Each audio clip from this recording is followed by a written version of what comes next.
is Roxanne Sutton. I'm a librarian at Harcum College, and I'm going to show you how to email your instructor.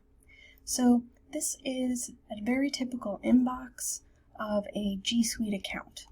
And to start a new message, we're going to hit Compose.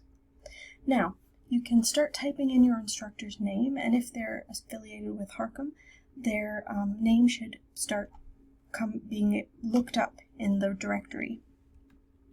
I'm going to put my name in the To section, and this means that this email is going to be sent to me. Now, there's two other spots where you can put in an email address. There's the CC, and you would put anyone who also needs to see this email. So if this email is going to my instructor, maybe I want to include my tutor or the librarian in the CC section. And my tutor or librarian and my instructor will see that I emailed both of them. Now there's one more section called the BCC, and you can put someone's email address in here if you think it might be necessary to include them in the email. But what will happen is any address that you put in the To or the CC will not be able to see the address you put in the BCC or the blind carbon copy. But anyone that you put in the blind carbon copy will be able to see who you put in the To and the CC section. So use those sections wisely, but generally speaking, you have to make sure that there's at least one address in the To section. Okay, so now we go to the subject. Keep your subject brief but descriptive. You want to make sure that the person you're sending this to gets a good idea of what this email is about before opening it, but don't leave it blank either. So we'll put clarification on assignment in here. Brief, but it gives enough of an idea of what this email is about. Now, when we're writing emails to instructors, we want to make sure we're using a professional tone.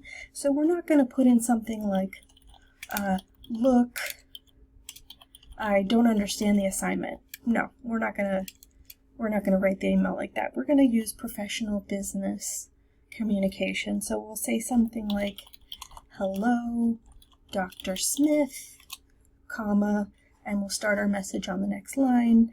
I'm looking for some clarification on the upcoming assignment, and then you can say, I'm attaching my rough draft.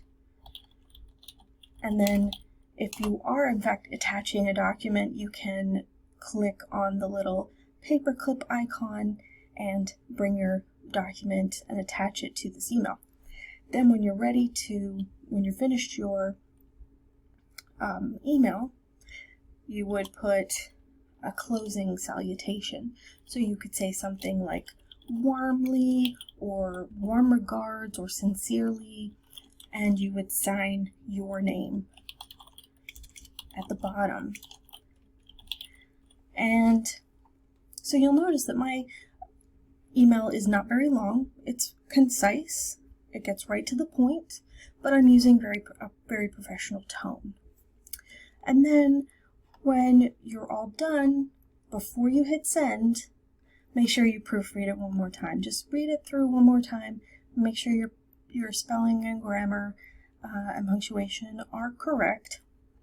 Make sure you've attached the attachment if you mention an attachment, and then you're ready to hit send. And so checking your email on a daily basis is a really good habit to get into, and one that is highly recommended. When you do send an email, it's polite to give the recipient at least 24 hours to respond before you follow up. And that's emailing an instructor. Thanks for watching.